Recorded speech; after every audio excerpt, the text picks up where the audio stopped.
Assalamualaikum warahmatullahi wabarakatuh. Innal hamdalillah alladzi nahmaduhu wa nasta'inuhu wa nastaghfiruh wa na'udzu billahi min shururi anfusina wa min sayyiati a'malina. May yahdihillahu fala mudhillalah wa may yudlil fala hadiyalah. Asyhadu an la ilaha illallah wa asyhadu anna Muhammadan abduhu wa rasuluhu la nabiyya ba'dah. Allahumma shalli wa sallim wa barik ala sayyidina Muhammad salatan wa salaman tasliman katsira, amma ba'du. Marilah sebelum kita mulai kita panjatkan syukur kepada Allah Subhanahu wa taala karena pada detik ini kita masih diberi kenikmatan, nikmat iman, nikmat sehat, sehingga kita bisa melaksanakan ibadah salat subuh berjamaah. Mudah-mudahan ibadah kita senantiasa selalu diterima oleh Allah Subhanahu wa taala. Salawat salam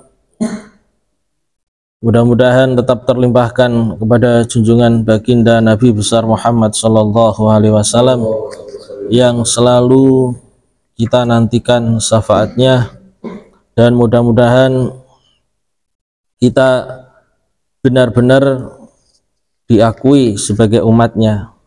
Kalau sekarang kita mengaku sebagai umat Nabi Muhammad SAW, mudah-mudahan kita diakui sebagai umat Nabi besar Muhammad Sallallahu Alaihi Wasallam. Pada kesempatan ini akan kami sampaikan sebuah hadis. Qala sallallahu alaihi wasallam, inna fil jannati hurufan yura dhahiruha min batiniha wa batinuha min dhahiriha, a'addaha Allah ta'ala liman at'ama ta'am wa alanal kalam wa tabi'a siyam wa shalla bil lail wan nasu niyam. Yang artinya inna fil jannati hurufan, sesungguhnya di surga itu ada beberapa kamar. Hurufan, banyak kamar. Yura dhahiruha min batiniha, yang mana dari luarnya ini bisa dilihat dari dalamnya, dan dari dalam bisa dilihat dari luarnya. Kalau kita bayangkan mungkin seperti rumah kaca gitu. Jadi dalamnya bisa dilihat dari luar, di luar juga bisa dilihat dari dalam. Dan semua kenikmatannya a'addahallahu ta'ala, surga yang seperti itu a'addahallahu ta'ala, Allah siapkan untuk 4 golongan. Yang pertama, liman at'ama ta'am, untuk orang yang memberi makanan. Dalam hal ini at'ama ta'am ini memberi makanan kepada orang-orang fakir dan orang-orang miskin, diberikan kepada orang-orang yang lemah. Memperhatikan orang-orang lemah, memperhatikan orang-orang fakir miskin ini menjadi sebuah perhatian di dalam Al-Quran gitu. Bahkan di dalam surat Al-Ma'un ini, orang yang tidak peduli kepada orang-orang fakir, orang yang tidak peduli kepada orang-orang miskin, ini termasuk orang-orang yang dikatakan mendustakan agama. Kemudian di dalam surat Al-Mudaththir dulu mungkin juga pernah disampaikan, Allah menyiapkan neraka, Allah menyiapkan siksa yang nerakanya dinamakan neraka Sakor, yang mempunyai sifat lawahatan lil basar. la tabqa wala nadar lawahatan lil basar. Ini sifat dari neraka sakor. Jadi sangat lawahatan lil basar, sangat membakar kulit. Manusia ini bisa meleleh seperti plastik yang dibakar. Lawahatan lil basar, la tabqa wala nadar. Sakor ini la tabqa, tidak membiarkan. Jadi ketika orang ini sudah meleleh seperti plastik, la tabqa wala nadar, dia akan kembali utuh sebagai manusia. Kemudian la tabqa, terus. Untuk siapa neraka sakor ini? Yaitu lam naku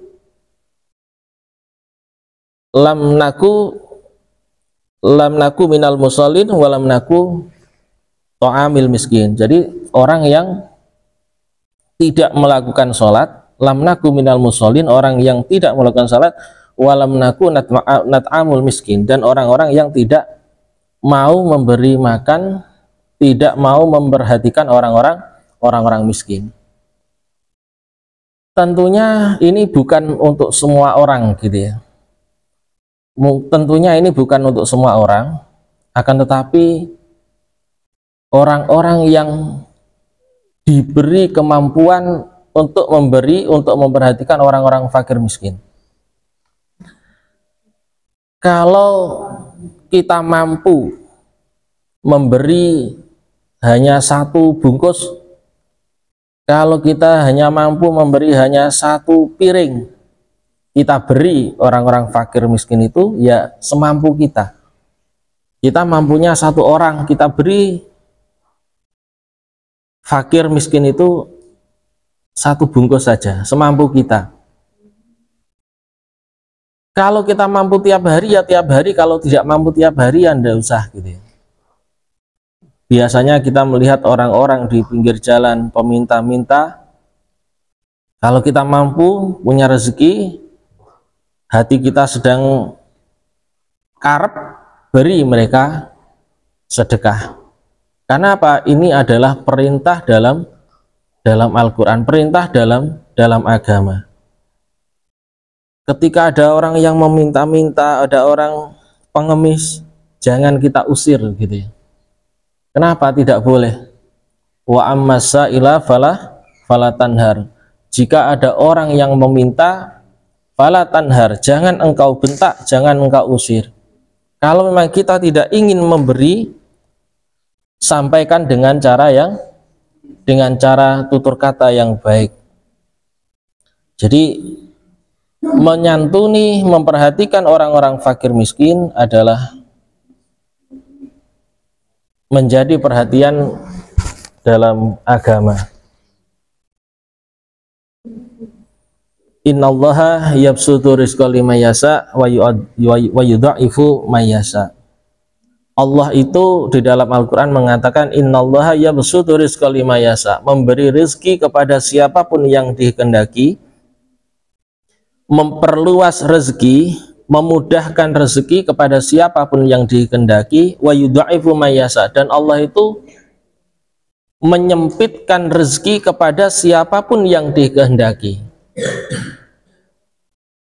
Jadi walaupun orang itu rajin ibadah, tapi kalau oleh Allah dikehendaki untuk sempit rezekinya ya sempit.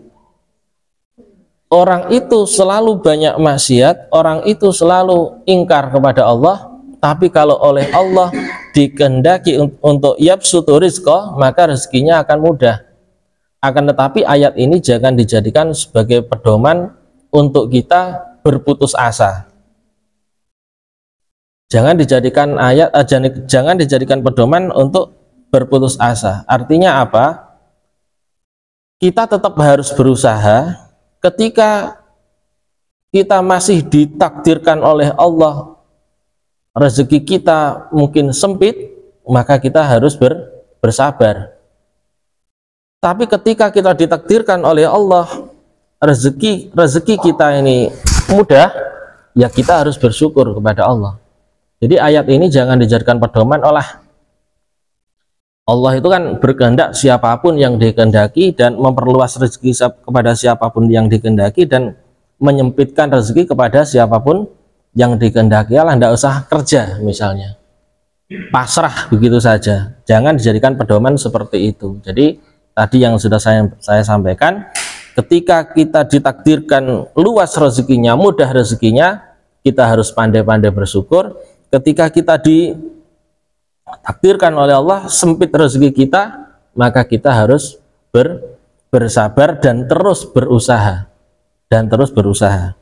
Pada itu ketika kita ditakdirkan oleh Allah luas mudah rezeki kita, maka bersyukur dengan cara it'amul miskin, memberi makan orang-orang miskin, karena disiapkan surga oleh Allah yang yuradhahiruha min batiniha wa batinha min dhahiriha. Bahkan dalam hadis lain dikatakan wa mut'imil ji'an, orang-orang yang memberi makan orang-orang yang lapar ini adalah salah satu orang yang dirindukan oleh surga. Jadi wamut emil ji'an, memberi makan kepada orang lapar. Semua orang itu bisa lapar, saya juga bisa lapar, panjenengan semua juga bisa lapar. Cuman laparnya kita yang diberi kemampuan oleh Allah berbeda dengan laparnya orang-orang fakir. Saya lapar karena terlambat makan, tapi kalau orang fakir, orang miskin, laparnya selalu bukan karena terlambat makan, tapi karena memang tidak ada yang dimakan. Sehingga orang yang memberi makan orang-orang yang lapar, dalam hal ini adalah orang-orang fakir, adalah orang yang dirindukan oleh surga. Kemudian yang kedua, wa'allanal kalam, orang yang memperlembut perkataannya, orang yang lembut tutur katanya, ini adalah orang yang akan mendapatkan surga. Lembut di sini dalam arti tidak menyakitkan orang lain. Lembut di sini tidak menghibah orang lain, dan ini perkara yang sangat sulit untuk dihindari, gitu ya. Tidak mengadu domba sesama teman. Jadi wa'alanal kalam. Di dalam Al-Qur'an itu, di dalam surat Al-Baqarah itu ada waqulu linnasi husna. Bertutur katalah kepada manusia dengan cara yang baik. Maka itu sebisa mungkin dengan penuh usaha, usahakan hindari hibah dan namimah. Hibah itu adalah mengatakan, membicarakan kekurangan orang lain dengan ikrah, dengan penuh kebencian. Membicarakan kekurangan orang lain, baik sifatnya, fisiknya, dengan lisan maupun dengan tulisan, itu termasuk hibah, dan ini sulit untuk dihindari. Orang kalau sudah hibah, ini ujung-ujungnya nanti ke namimah, mengadu domba. Maka dari itu ketika orang menghibah ini, dia harus bertaubat, dan ini sulit. Kalau kita bermaksiat kepada Allah, taubatnya hanya kepada Allah. Tapi ketika kita menghibah, ini berhubungan dengan orang lain, maka selain bertaubat kepada Allah, yang kedua harus meminta maaf kepada orang yang dihibah. Orang yang dihibah harus kita mintai maaf, gitu ya. Bagaimana kalau orangnya meninggal dunia, kita doakan mudah-mudahan orang yang kita hibah selalu mendapatkan ampunan dan rahmat dari Allah. Kalau orangnya sudah meninggal, tentunya ketika orang itu menghibah orang lain, mau minta maaf mungkin malu, gitu ya, malu. Dan di situ ada dua pendapat. Yang pertama, ketika minta maaf harus terus terang, saya minta maaf dari hibah saya. Harus seperti itu. Ini pendapat dari kalangan Syafi'iyah. Tapi kalau yang kedua ya cukup minta maaf gitu.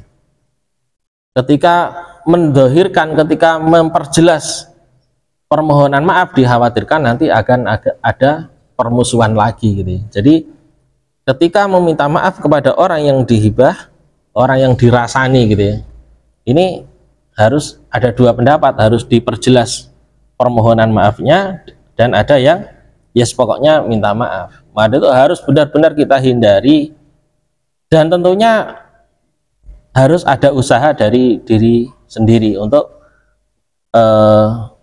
agar supaya tidak menghibah. Bukan berarti hibah itu kan memang tidak semuanya ini ada beberapa hibah yang memang diperbolehkan gitu ya. Ada beberapa hibah yang diperbolehkan. Misalnya orang itu terzolimi, maka ketika curhat kepada temannya, maka orang yang zalim ini boleh dihibah. Saya dizolimi oleh si A gitu ya. Kemudian menceritakan kejelekan si A dalam rangka biar orang itu berhati-hati dengan orang itu, dengan si A itu, karena orang ini adalah orang yang zalim. Atau orang itu minta fatwa, minta nasihat, maka boleh menghibah gitu. Jadi ada beberapa memang yang diperbolehkan. Jadi wa'alanal kalam, orang yang melembutkan pembicaraan yang tidak menyakitkan orang lain, ini adalah orang yang mendapatkan pahala surga dari Allah Subhanahu wa taala. Kemudian yang ketiga, watabi asyam, orang yang banyak puasanya. Orang yang banyak puasanya, terutama puasa wajib yaitu puasa Ramadan, ditambah dengan puasa-puasa sunnah. Kemudian yang terakhir, orang yang akan mendapatkan balasan surga dari Allah Subhanahu wa taala, wasalla bil lail wan nasu niyam. Orang yang sholat di waktu malam, wan nasu, dan orang-orang atau manusia-manusia yang lain niyam, dalam keadaan tertidur. Artinya sholat malam. Sholat malam ini wajib bagi Nabi. Sholat malam itu wajib bagi Nabi.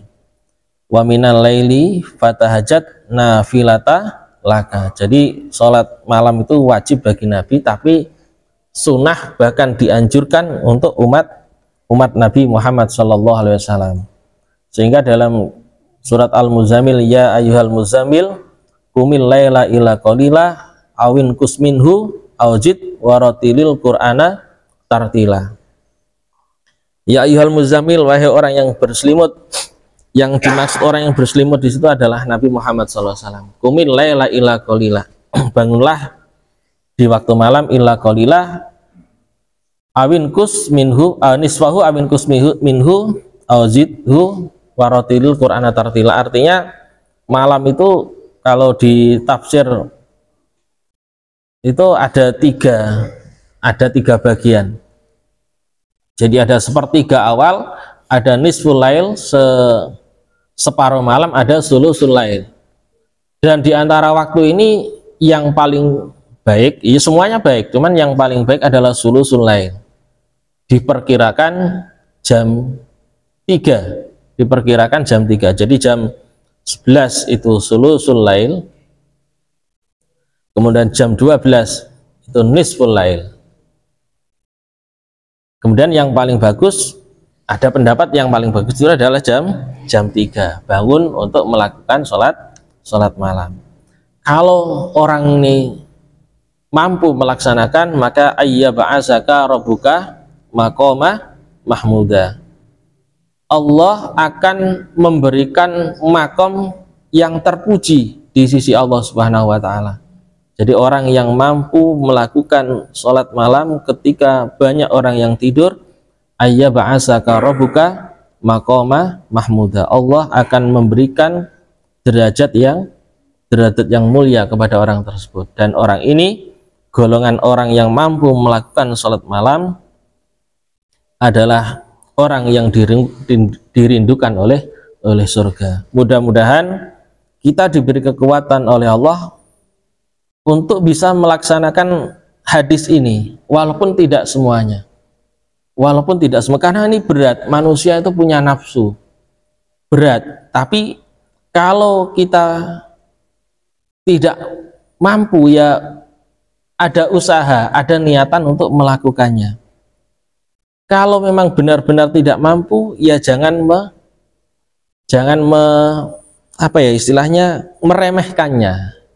meremehkannya. Jadi mudah-mudahan kita diberi kekuatan untuk bisa menjalankan it'amul ta'am, memberi makan walaupun hanya sebungkus kepada orang-orang fakir, bisa bertutur kata yang baik, bisa memperbanyak puasa, dan bisa melakukan sholat malam. Sedikit, mudah-mudahan manfaat.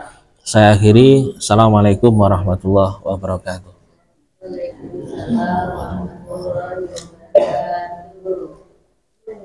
Sudah bisa.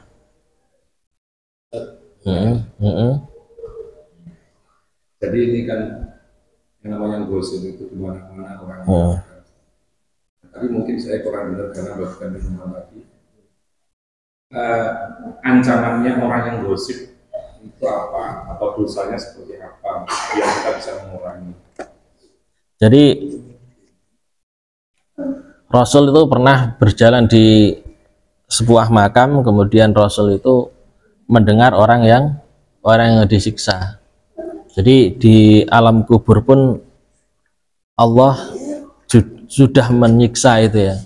Kemudian ya itu kehendak Allah ya. Kehendak Allah, Rasul itu mampu diperdengarkan orang yang disiksa di alam kubur gitu ya.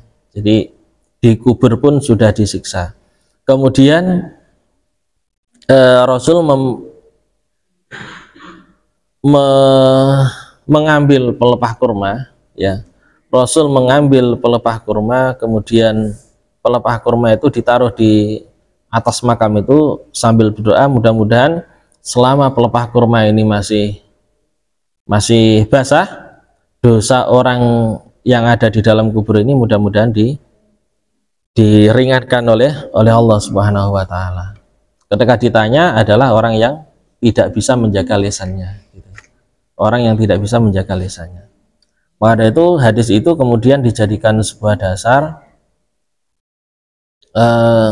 diperbolehkannya menabur bunga gitu ya di atas pemakaman. Walaupun ada pendapat lain yang mengatakan tidak bisa, yang bisa hanya pelepah kurma saja, tidak bisa dikiaskan. Cuman kalau kiasnya ya pokoknya sesuatu yang basah, sesuatu yang masih segar gitu, bunga yang masih segar gitu. Mungkin itu ya Mister ya. Yeah. Lebih utama mana memberi makan orang fakir atau memberi makan orang lebih utama memberi makan orang fakir dan miskin gitu ya. Lebih utama memberi makan orang fakir atau miskin.